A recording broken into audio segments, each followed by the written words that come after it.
Bonjour les amis. Aujourd'hui, je vais vous raconter ma rencontre avec Oncle Max. Oncle Max, j'en parle souvent. Mais qui est ce personnage? C'est une personne que j'ai rencontrée lors d'un séminaire chamanique, car j'ai fait tout un parcours spirituel de 4 ans avec Emmanuel, qui m'a ouvert différentes sensations par rapport à la clairaudience, la clairvoyance, etc. Et il m'a proposé un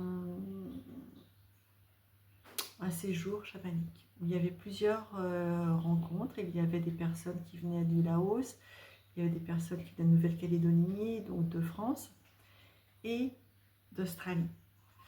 Et on m'a tellement parlé de l'Australie que j'étais extrêmement heureuse de pouvoir rencontrer enfin des aborigènes.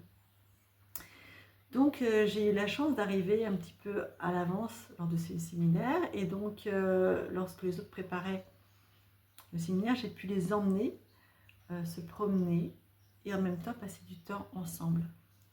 Il était venu avec ses 2 petits-enfants. Alors, Oncle Max, qui est Oncle Max? C'est un aborigène, un sage, une référence dans sa communauté, dans sa tribu et dans, pas dire tribu, dans sa communauté, qui a œuvré énormément pour la, si on peut dire, la réhabilitation des aborigènes. Alors, dans ce séjour, j'étais pas très douée en anglais. Heureusement, on avait un traducteur, mais j'étais vraiment très honorée de le rencontrer. Pour moi, j'avais beaucoup de chance. Et il m'a fait comprendre que peu importe le mot, c'est la sensation. On va pouvoir communiquer autrement qu'avec les mots. C'était déjà extraordinaire. Donc j'étais tellement contente de les rencontrer que, bon, elle a offert un petit peu de cramaillette. Je lui ai offert du pissenlit que Kate, mon amie, elle a fait et que je leur ai transmis. Et le pissenlit en anglais, c'est dent de lion. La dent de lion, déjà, c'était déjà fort. Oncle Max est venu avec 2 de ses petits-enfants qui avaient déjà une trentaine d'années, avec qui, parce que Oncle Max devait avoir 80 ans, à peu près 70-80, il n'a pas de date de naissance, c'est approximatif, parce qu'à l'époque, il n'était pas référencé sur quoi que ce soit comme livre. Et il nous a expliqué, sa rencontre, c'était de nous expliquer sa vie. Donc, avec sa simplicité, avec son cœur, il nous a expliqué son parcours, le parcours des Premières Nations d'Australie, la rencontre avec les hommes blancs qui les ont pris pour des animaux. Certains ont été bien considérés, mais après ils ont été arrachés de leur famille pour suivre la culture anglaise. Et quand ils ont réussi à revenir, parce qu'ils n'avaient pas le droit de conserver cette culture, tout ce que leurs ancêtres leur ont transmis. Mais malgré tout, il y a eu des souches, et ils ont pu réussir. Et Oncle Max a beaucoup participé à ça, à réhabiliter, entre guillemets, les aborigènes à leur valeur. Car beaucoup ont été mis dans des camps, livrés à eux-mêmes, entre la drogue, l'alcool, et très souvent, en Australie, on voit certains aborigènes, ce sont malheureusement des élèves dans la rue qui sont perdus. Alors que Oncle Max a réussi à garder cette richesse et avoir ce potentiel incroyable de le réhabiliter. Il a fait des demandes, il nous a expliqué tout cet univers avec... Des fois, c'est pas facile que je vous explique parce que j'ai plein d'idées en tête, mais c'est comme ça que ça doit être fait. Oncle Max nous a transmis également qu'à un moment donné, il a été blessé par ses petits-enfants. Et que le médecin lui a dit qu'il fallait lui couper le bras. Et des sages sont venus le voir, oncle Max, à l'hôpital, en disant « Ne coupe pas ton bras, il peut toujours servir ». Et on ne sait pas si les sages qui sont venus, ce sont vraiment des personnes ou c'est dans l'esprit d'oncle Max. En tout cas, il a fait appel à toute sa famille en disant « Je vais me faire opérer, donc ils vont m'endormir. Par contre, s'ils me coupent le bras, je compte sur vous pour faire appel, car ce n'est pas ça que je veux. Je veux conserver mon bras. » Car son bras, il l'a toujours, même handicapé, ça lui a toujours servi, mieux que s'il n'avait pas du tout. C'est pour vous dire la force de cet homme, de ce mental. Dans ce même mental, il a fait des demandes comme ça à ses guides pour aller contacter le gouvernement australien pour réhabiliter cette sagesse, cette culture qui est vraiment l'emblème de l'Australie, en tout cas pour moi, qui est une grande richesse. Et il a réussi à aller au gouvernement, à parler avec eux. Ça n'a pas toujours été facile, mais c'était vraiment son combat. Il est décédé pendant le Covid. C'était tellement son... C'était pas son combat, c'était son chemin de vie. Car il n'a fait de la haine pour personne.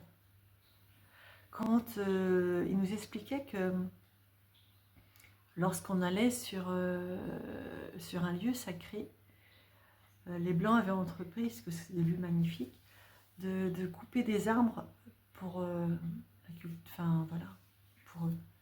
Donc le Max a dit ne coupez pas les arbres, ils sont importants pour nous, c'est un portail, c'est une porte vers notre lieu sacré. Les Blancs n'en ont fait qu'à leur tête, ils ont coupé un arbre. Ils auraient pu se mettre en colère. L'arbre était coupé de toute façon.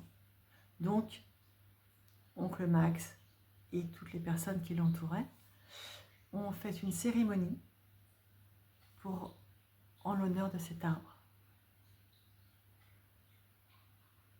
Et ils ont envoyé des ondes pour que ce soit le mieux, pour que les hommes comprennent qu'il ne faut pas faire ça.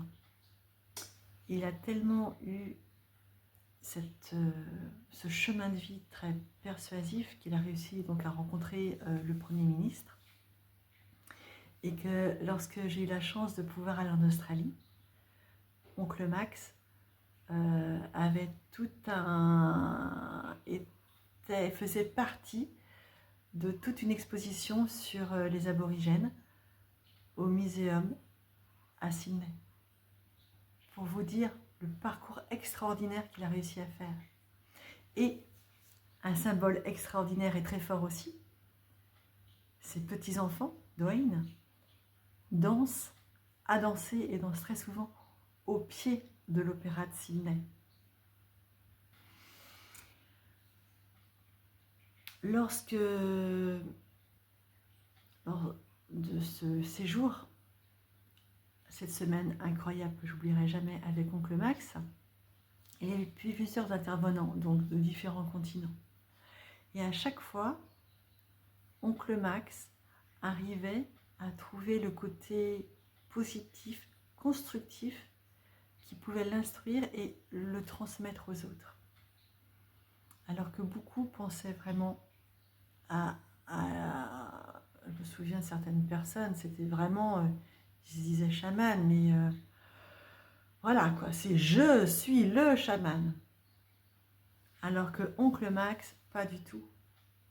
Oncle Max nous a transmis juste son histoire, son vécu, avec beaucoup d'humilité, avec beaucoup d'observation et de sagesse, et d'amour.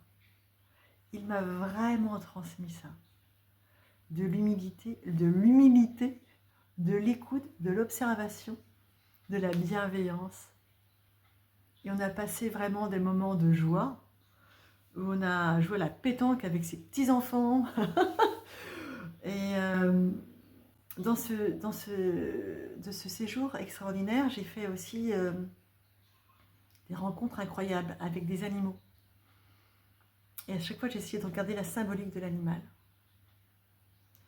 Et j'ai fait une rencontre aussi très forte avec un petit renardeau. Car tous les matins, au lever du soleil, donc vers les 6 heures du matin, on se rassemblait pour ceux qui voulaient. Et oncle Max nous transmettait la salutation au soleil. C'est pas que la salutation au soleil comme on le fait au yoga ou ce que j'ai pu apprendre. C'était vraiment la salutation au soleil avec tous les éléments. Tout d'abord, on remercie la mère Terre, on remercie le grand-père Soleil, grand-mère Lune, Père Ciel et l'univers. Et après, il y avait tout un rituel pour un retour à l'homme, toujours. C'était vraiment extraordinaire. Il y a eu également, lors d'un échange avec lui, où je lui ai dit, mais voilà, je voulais faire des photos, j'avais tout perdu, enfin je suis arrivée chez lui, toutes mes photos étaient perdues. Je lui ai dit, finalement, l'essentiel, c'est dans l'instant présent. Mais je dis quelquefois, j'ai tellement de choses qui se passent dans la tête que je ne sais plus qu'est-ce qui croire, qui écouter, quoi que ce soit. Il m'a dit la première petite voix, c'est la voix de ton cœur, la voix de ta sagesse. Le reste, c'est ton mental.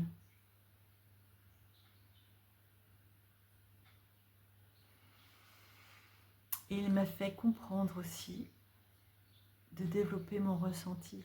Donc je l'ai suivi dans les premiers instants où il était dans le sud et il a mangé un fruit dans l'olivier, là, et il a mangé une olive. J'ai fait comme lui, j'ai mangé l'olive. Il a craché l'olive. J'ai fait comme lui, j'ai craché l'olive. Car je ne savais pas qu'il y avait des choses à faire avant de manger une olive. C'est pas comme un fruit que l'on peut manger directement dans un arbre. Et il a fait la même chose pour le cerisier. Et là, je lui ai fait, non, la cerise n'est pas mieux. Donc là, j'ai pu lui expliquer parce que ça, je connaissais. Il était vraiment beaucoup dans l'observation, car en Australie, c'est pareil, il connaît énormément, il observe, que ce soit les animaux, ou que ce soit les végétaux, que ce soit les oiseaux, que ce soit les nuages. Tout est une lecture de ce que le grand tout veut nous expliquer, d'une grande sagesse. C'est d'écouter son cœur. Donc, lors de mon séjour avec lui, donc j'ai rencontré un petit renardeau qui était en grande difficulté un matin. Et je me suis précipitée auprès d'oncle Max en disant faut faire quelque chose, quoi. Donc j'étais avec un ami à voir ça. Il m'a demandé qui entre nous avait vu ce renard. Et puis je lui ai dit, mais est-ce que tu peux faire quelque chose? Donc il a dit, on va essayer. Mais après, il faut l'emmener chez un vétérinaire. Nous, on a dit non. Vétérinaire en France, on s'en fiche du renard. Et donc, pendant plusieurs jours, 2-3 jours, je veillais sur mon petit renardeau parce qu'il était vraiment pas bien. Donc, tous ceux qui étaient là ont fait un soin énergétique sur lui. Et il a été déplacé par sa maman parce qu'il était vraiment sur un chemin. Il était déplacé par sa maman. Donc, j'allais le voir discrètement. On envoyait à chaque fois du meilleur de mon cœur, du meilleur pour son rétablissement. Et puis, à un moment donné, j'ai vu qu'il était encore un petit peu plus loin. J'ai fini le séjour, il n'était plus là.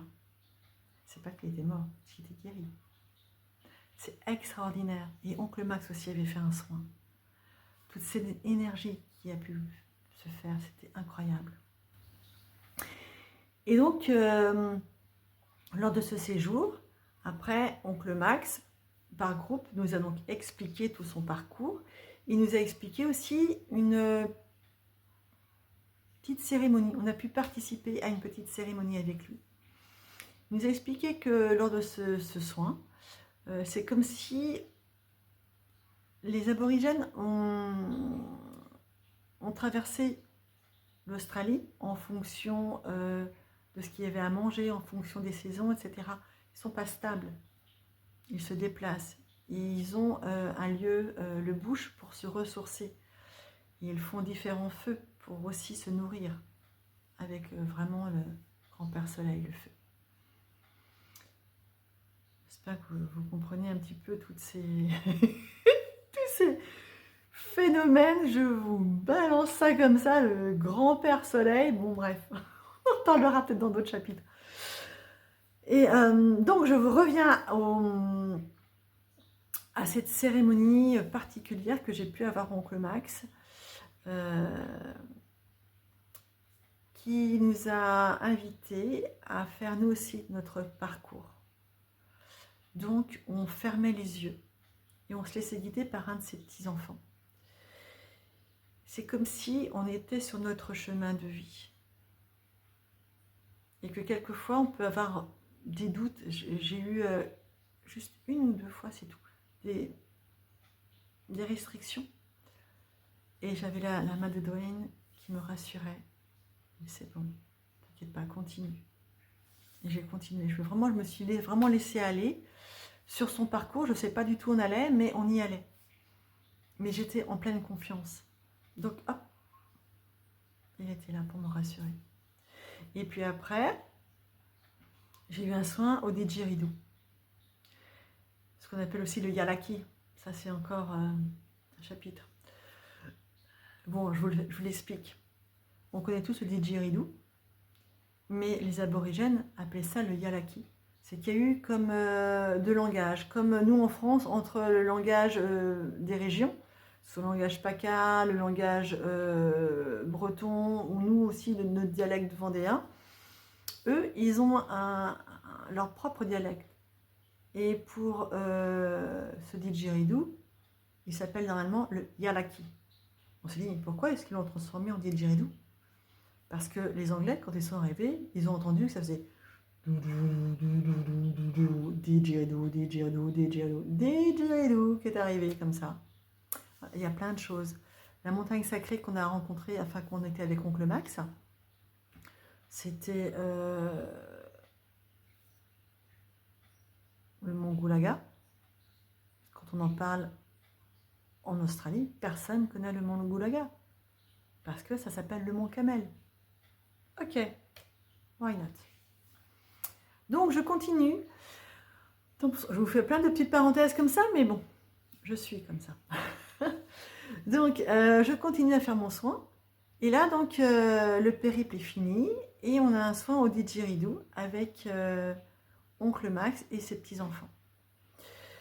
Et là, c'est le didgeridoo scanne tout le corps. Et par certains endroits du corps, le son est différent. Et il explique que si le son est différent, c'est parce que la résonance dans le corps est différente. Et c'est effectivement, c'était à l'endroit où j'avais des douleurs. Donc, après, il nous allonge sur le sol, il fait un soin. Ok. Et c'est surtout ce que j'ai retenu, c'est sa main au-dessus de ma tête. J'ai senti à ce moment-là quelque chose d'incroyable, de différent. Alors moi qui étais pleine de vie avant, j'ai senti quelque chose de différent. Une fois que le soin était fini, j'ai juste remercié comme ça et je me suis assise. Il s'était passé quelque chose et il m'a dit, va le long d'un arbre, t'apaiser, intégrer, gérer. J'ai fait ça. C'était un gros groupe, mais le soir même, je me suis isolée tout seul pour manger. Et après, c'est revenu au fur et à mesure. Et j'ai dit à ces petits-enfants, je me dis, qu'est-ce qui s'est passé? Parce que, merci, oncle Max est venu me voir aussi. Il me dit, c'est parce que tu étais prête. Après, il n'y a pas besoin de mettre des mots, il y a juste à ressentir.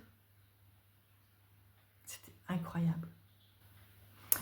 Et c'est pas fini, car après, un soir, on a eu la cérémonie du feu, fait avec oncle Max et ses petits-enfants. Et donc déjà, ces petits-enfants étaient centrés sur la préparation du feu, car après, Dwayne jouait des clapsticks, et pendant ce temps-là, Max, l'autre petit-fils, dansait. Et oncle Max devait faire tout un parcours, on devait le suivre pour faire tout un parcours autour du feu, pareil, pour célébrer le chemin. Et je suis toujours aussi nulle en anglais, mais il m'a fait comprendre qu'il fallait que je le suive et que tout le monde devait suivre. Et ça, je l'ai compris. Et ces petits-enfants, ils se marraient parce qu'elle est nulle en anglais, mais elle comprend. Je comprenais le regard, l'âme d'oncle Max. Et il m'a fait aussi comprendre, tu ressens ça sans dire, mais juste. Et combien de fois aussi, des fois on s'imite par la parole, mais juste avec le ressenti, c'est comprendre qu'il y avait une énergie à côté de nous. Et oui, je ressentais ce truc un peu bizarre, incroyable. Et il me dit, ok, et on continue. Et donc, on a fait tout ce périple, comme ça, on a des cercles autour de ce grand feu. Et après, nous avons eu la chance d'avoir Dwayne et Max qui nous faisaient leur chant. Et Max dansait l'animal. Il incarnait l'animal. Donc, on a eu la pêche et on a eu l'oiseau. Entre autres, parce que je ne me souviens plus de tout. Et pour finir, il nous a tous invités à ce que nous aussi, on se mette dans la peau de l'oiseau pour danser. C'était incroyablement heureux, joyeux. On a passé des moments incroyables. Plein de joie, plein de respect et plein d'amusement aussi. Parce qu'on était en train de faire un truc de ouf, quoi. Voilà.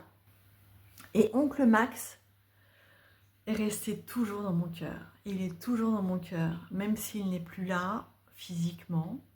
J'ai eu la chance aussi. Donc ça, c'était le séjour quand il est venu en France. Et c'était tellement important pour moi qu'on a eu l'opportunité d'aller le voir en Australie. Donc j'ai pu, avec son petit-fils, Dwayne, qui c'est son activité, d'aller sur ces montagnes, sur le mont Goulaga, sur sa montagne sacrée. Pareil, faire ce chemin qui était long, douloureux pour moi, physiquement et énergétiquement, car il y a des bulldozers encore qui étaient là pour transformer ce lieu sacré en lieu touristique. Et c'était très lourd. Et arrivé en haut de la montagne, là on arrivait dans leur fief, dans ce lieu sacré où chaque pierre a une signification, une école, une structure, une magie. Et on a remercié la terre. C'était encore un moment très très fort. Et donc la Dwayne a pu expliquer donc à Kate toute notre histoire, toute leur histoire. Je suis tellement imprégnée que voilà. Alors pour conclure, qu'est-ce que oncle Max m'a transmis? Il m'a transmis ce ressenti. Alors peut-être aussi que j'ai été aidée par tout ce chemin que j'avais fait avec Emmanuel pendant 4 ans. Mais j'ai vraiment eu un grand flash très important avec oncle Max. C'est pour ça que je vous en parle souvent. Donc il m'a transmis une communication avec le grand tout. Donc j'étais déjà un petit peu comme ça, mais alors maintenant je parle avec tout le monde. Je parle avec les animaux, avec les arbres, avec la nature, avec le ciel, avec tous les êtres subtils. En tout cas, et aussi ce que oncle Max m'a appris, c'est avec la simplicité, avec le cœur.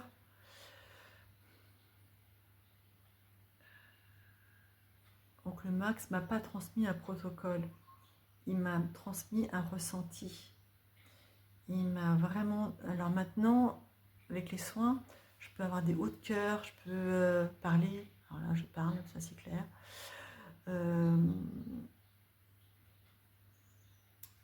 Avoir des hauts de cœur, avoir des ressentis, parler avec le grand tout. Donc le Max m'a appris à rester simple, humble, bienveillant, parler avec le cœur. Alors je ne suis pas parfaite, je suis humaine, donc j'ai des hauts, j'ai des bas, je fais ce que je peux, je fais de mon mieux, mais j'essaie de m'inspirer au maximum de ce que oncle Max m'a transmis, rien que par respect par rapport à l'être magnifique qu'il est. Voilà ce chapitre Oncle Max. J'espère que ça vous aura apporté quelque chose.